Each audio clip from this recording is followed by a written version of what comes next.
Olá, meus queridos. Hoje vamos falar sobre um tema que não é um dos temas mais simples de se falar em direito, que é os fatos e fatos jurídicos. É uma matéria que todo mundo meio que foge, mas é uma delícia estudar. Bom, qual a dificuldade de pensar nos atos e nos fatos? Os atos e fatos são acontecimentos, uns humanos, outros sem interferência humana. Agora a gente não toca nos acontecimentos, então a gente tem uma maior dificuldade em compreendê-lo em decorrência disso. A grande verdade é que o que torna um acontecimento jurídico, um ato-fato jurídico, é a repercussão no mundo jurídico. E que repercussão é essa? Produzir efeitos jurídicos. Quais são os efeitos? Aquisição, modificação, conservação e extinção de direitos. Então, nem todos os acontecimentos são jurídicos, a não ser que eles repercutam produzindo um desses efeitos. E adivinha o assunto da aula de hoje? Os efeitos jurídicos. Pois bem, vamos primeiro pensar na aquisição. O que seria a aquisição de direitos? A aquisição de direitos é quando há a conexão, o encontro entre o direito e o seu titular. O Código Civil de 2002, ao contrário do Código Civil de 16, não trata especificamente dos efeitos dos atos. O que o Código Civil fala? Ele vai regulamentar de forma esparsa em cada instituto a consequência desse efeito, como validade, como invalidade, como aquisição de direitos e tal. Mas não há no Código Civil de 2002 uma parte específica sobre os efeitos dos atos e fatos jurídicos. A aquisição, que no Código Civil de 16 tinha um artigo específico para ela, a aquisição pode ocorrer de forma voluntária ou involuntária. Professora, eu posso adquirir um direito involuntariamente? Pode. A gente tem alguns casos que os acontecimentos naturais geram aquisição, por exemplo, de propriedade. Já ouviram falar de avulsão ou aluvião? Aluvião, na verdade, quem mora ou é quem é proprietário de imóveis ribeirinhos, aquele à beira do rio, sabe que a força da água, ela pode fazer com que haja diminuição ou aumento da margem territorial. Essa diminuição e esse aumento da margem territorial pode fazer com que você, sem nem mesmo tomar conhecimento, adquira a propriedade de um imóvel involuntariamente. Então, a aquisição não necessariamente precisa ser um ato voluntário.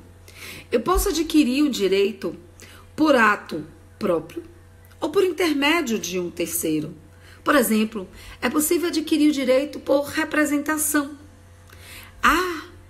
E é possível adquirir um direito para um terceiro sem nem que ele saiba. Já imaginou que eu posso deixar todos vocês como meus beneficiários no seguro de vida? Sem que vocês saibam, surpresinha da Pro. Isso é possível. Então, o mais importante é saber que a aquisição não necessariamente depende da vontade do seu titular.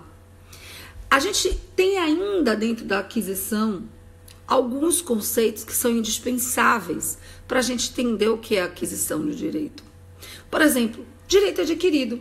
O que seria o direito adquirido? É quando eu já preencho todos os requisitos para o exercício daquele direito, mesmo que não tenha um exercitado. Então, por exemplo, seria a hipótese que eu preenchi todos os requisitos para poder pleitear o direito à aposentadoria, mas não ainda requeria a aposentadoria. Significa dizer que eu já tenho direito adquirido. E se eu tenho direito adquirido, lembre que nossa Constituição o protege. Não pode haver uma alteração posterior a um direito previamente adquirido. Aquele que não tem direito adquirido, mas está galgando para adquiri-lo, tem uma mera expectativa de direito. E a mera expectativa de direito é um direito à informação. Significa dizer que é um nada jurídico. A expectativa de direito pode ser protegida, como é o caso do nascituro, mas não necessariamente constitui um direito adquirido. Se eu tenho um direito adquirido e eu já o exercitei, eu tenho um ato jurídico perfeito. Então, são conceitos que nos ajudam nessa interação entre a aquisição do direito e a possibilidade de mudança de uma circunstância fática posterior, mesmo que seja legislativa. A aquisição, ela pode ser originária ou derivada. O que seria uma aquisição originária? A aquisição originária é quando não existe relação jurídica entre o titular atual e o antigo titular. Ela pode ser derivada quando existe uma relação entre o antigo titular e o novo titular. Qual é a principal consequência da aquisição ser originária ou derivada? Se eu estou diante de uma aquisição originária, é tudo novo de novo. Eu não me vinculo aos limites da titularidade anterior. É diferente se eu estou diante de uma aquisição derivada. Porque na aquisição derivada, os meus direitos têm os mesmos limites que os direitos do titular anterior teria. Então, é importante a gente classificar essa aquisição para saber os limites do exercício da aquisição. Somente isso. E o que é a modificação de direitos? Pois bem, a modificação de direito é alteração numa relação jurídica. A relação jurídica continua a mesma, mas com características diferentes. A alteração, a modificação pode ser objetiva, quando se altera o objeto, ou subjetiva, quando se altera o sujeito. Então, por exemplo, se eu tenho uma casa, se eu tenho um terreno e através da acessão eu faço uma construção de uma casa, houve a modificação objetiva. Ou se eu tenho um direito e cedo esse direito para outra pessoa, eu tenho uma modificação subjetiva, porque o cedente passa os seus direitos para o cessionário. Observe que quando você fala da modificação subjetiva, a gente tem um limite muito grande. Os direitos personalíssimos não podem ser cedidos, porque eles são indisponíveis. Além disso, também caracteriza efeito jurídico a conservação de direitos. E o que é conservação de direitos? Eu posso atuar na conservação através da tutela jurisdicional, que é a prestação jurisdicional do Estado, que é a regra, porque o Estado, como regra, possui o monopólio da solução de conflitos. Ou eu posso atuar através da autotutela. A autotutela sou eu própria resolvendo os meus problemas. É uma exceção. Eu só posso atuar eu própria resolvendo os meus problemas quando previamente eu tenho essa autorização legal e excepcionalmente isso é possível.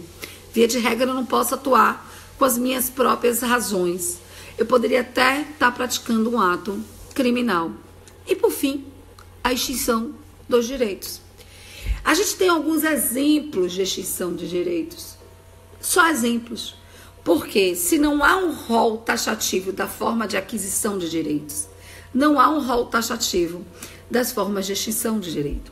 É claro que a renúncia é extinção de direito, o desaparecimento do objeto de uma relação de direito, da relação jurídica também gera extinção de direito. Existem alguns exemplos. O importante é, sem efeito, o acontecimento é um acontecimento ajurídico e nós só nos importamos com aqueles que repercutem juridicamente. Eu espero com esse curto vídeo ter ajudado um pouco a vocês a entenderem os efeitos. E qualquer dúvida, eu estou sempre aqui para ajudá-los. Até a próxima!